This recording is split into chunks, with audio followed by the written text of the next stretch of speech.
सास बहू का लिव इन रिलेशन। नेहा खुले विचारों वाली लड़की थी। अरे नेहा, क्या दिन में सोती है? ससुराल में ऐसा नहीं चलेगा, वहाँ तो काम करना पड़ेगा। काम जितना काम होगा कर लूंगी माँ, पर अगर कोई ये कहे कि सारा आराम छोड़कर सिर्फ काम ही करना है तो ना भी ना, मुझे नहीं करनी शादी। अरे कैसी बात कर रही हो? अच्छा चलो जाकर नहा लो, मैं नाश्ता लगा देती हूँ, फिर तुम्हें कॉलेज भी तो जाना है। नेहा कॉलेज के लिए निकल जाती है। वो सोचने लगती है कि ससुराल में वो कैसे मैनेज करेगी। क्या हुआ नेहा, परेशान लग रही हो? अरे यार, तू तो मुझे जानती है ना, मुझे अपनी लाइफ बिल्कुल परफेक्ट चाहिए, लेकिन लग नहीं रहा लोग मानेंगे। यार कहीं मेरी शादी ऐसे घर ना हो जाए जहाँ मेरी जिंदगी ही नरक हो जाए। अरे मैंने ना कल एक इंग्लिश फिल्म देखी थी, उसमें भी कुछ ऐसी ही समस्या थी हीरोइन की। अच्छा, तो फिर क्या किया उसने? उसने तो अपने होने वाले पति से साफ साफ कह दिया कि वो पहले उसके घर कुछ दिन तक बिना शादी के रह कर देखेगी, और अगर ठीक लगा तो ठीक, वरना तेरे मेरे रास्ते अलग। अरे हाँ यार, ये तो बिल्कुल सही आइडिया दे रही है तू मुझे। चल मैं तो चली, थैंक्स यार, तूने मेरी प्रॉब्लम सॉल्व कर दी। ये बोलकर नेहा खुशी खुशी वहाँ से निकल जाती है, लेकिन पीछे से उसकी सहेली कहती है, अरे नेहा, नहीं नहीं, कुछ नहीं सुनना मुझे। ये बोलकर वो वहाँ से चली जाती है। हे भगवान, पूरी बात सुने बिना ही चली गई। अरे वो तो विदेशी फिल्म थी, वहाँ सब चलता है, लेकिन ये तो भारत है, सभ्यता और संस्कारों वाला देश, जहाँ शादी से पहले लड़की को ससुराल में नहीं रखा जाता। खैर, नेहा मस्त होकर घर आती है। नेहा, कल तुझे लड़के वाले देखने आने वाले हैं, और हाँ, इस बार कोई बहाना नहीं चलेगा। हाँ हाँ, आने दो आने दो, मैं तैयार हूँ शादी के लिए। अगले दिन लड़के वाले आते हैं, जहाँ लड़का कहता है, मुझे अकेले में लड़की से कुछ पूछना है। हाँ हाँ, क्यों नहीं बेटा, जाओ नेहा, घर तो दिखा दो इन्हें। नेहा भी खुश हो जाती है कि उसे मौका मिल गया है लड़के से अपनी शर्त रखने का। देखो, मुझे ना शादी से बहुत डर लगता है, पता नहीं कैसी लड़की आए, तालमेल बना पाए कि नहीं मेरे परिवार से। मैंने कई घरों में रोज का क्लेश होते देखा है। तुमने तो मेरे दिल की बात कर दी। मैं भी यही सोच रही थी कि भाई सास तो अच्छी होनी चाहिए, पति सपोर्ट करे ना करे, रहना तो पूरे दिन सास के साथ है। लेकिन मेरे पास ना इसके लिए एक बहुत अच्छा आइडिया है। अच्छा, कैसा आइडिया? क्यों ना शादी के पहले मैं कुछ दिनों तक तुम्हारे घर आकर रह लूं, तुम लोग मुझे समझ लेना, मैं तुम लोगों को समझ लूंगी। ठीक लगा तो शादी, वरना टाटा बाय बाय। क्यों? लड़के को नेहा की बात में दम लगता है। वो घर के सभी लोगों के सामने नेहा की बात रखता है। अरे पागल हो गई है क्या? ये कैसी शर्त है? अरे शादी से पहले मैं क्यों तुझे किसी और के घर भेजूंगी रहने? अरे लड़की के ख्याल तो 20 साल आगे के हैं, इतनी भी खुले विचारों वाली लड़की नहीं चाहिए हमें। अरे माँ, क्या बुरा और गलत बोल रही है ये? रहना तो हम दोनों का है ना।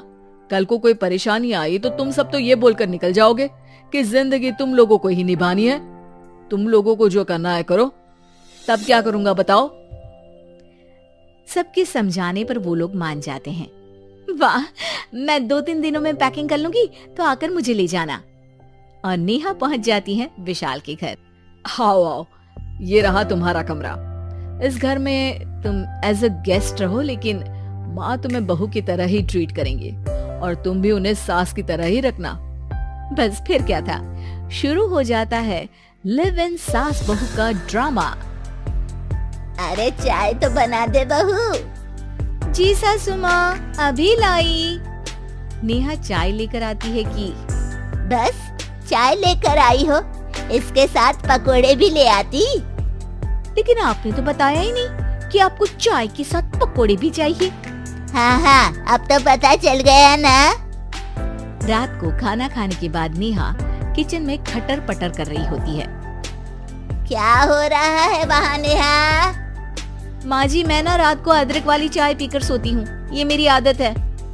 अच्छा, तो जरा मेरे लिए भी बना देना। दोनों सास बहू रात को चाय पीती हैं। अगले दिन नेहा, मैं मंदिर जा रही हूँ, मेरी साड़ी निकाल कर बेड पर रख दे। नेहा सास के लिए साड़ी निकाल कर रख देती है। वो देखती है कि उसके आने के बाद से सास ने घर का कोई भी काम करना छोड़ दिया है। यार मैं क्या करूं? ऐसा ससुराल तो मुझे नहीं चाहिए था जिसमें मैं ही सारा काम करूं। मैं तो ऐसा घर चाहती हूँ जहाँ सास और बहू दोनों मिलकर किचन में काम करें।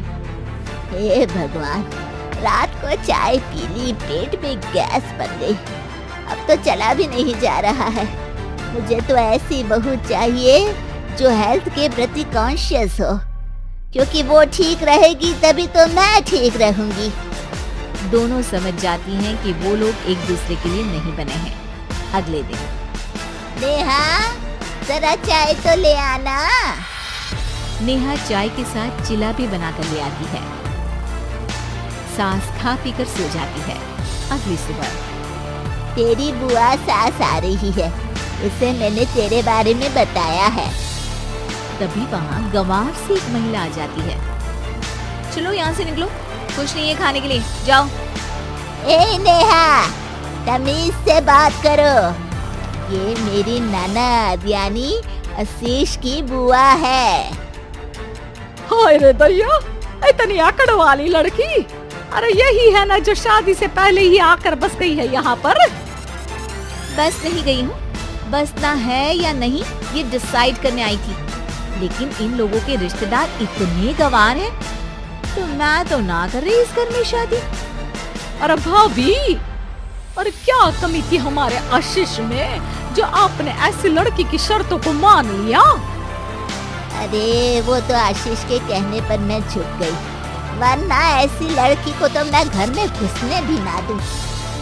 ए हेलो, ऐसी लड़की कैसी लड़की? हाँ, बिना समझे बुझे शादी कर लूं? अब तो समझ गई ना कि हम लोग गांव के हैं। भाभी को खाट पर सोना और रिश्तेदारों का गांव से आना जाना तो लगा ही रहना है इस घर में। हाँ हाँ, मैं तो किसी मॉडर्न घर में शादी करूंगी। ये बोलकर नेहा वहाँ से चली जाती है। अपने घर में आकर नेहा कहती है, ना माँ ना, लिव इन में रहकर देख लिया, ये गांव के लोगों का कोई भरोसा नहीं है। खैर, नेहा की शादी एक मॉडर्न घर में हो जाती है, जहाँ सास कहती है, हे नेहा, मैं टेनिस खेलने जा रही हूँ, आओ तो जूस बनाकर रखना, और हाँ, वॉलनट्स और ओट्स भी बना लेना। जी माँ। माँ मॉम बोलो डार्लिंग, माँ इज ओल्ड फैशन। बेचारी नेहा सर पर हाथ रख लेती है। हे भगवान, ये सास तो सास ही होती है, गांव की हो या शहर की।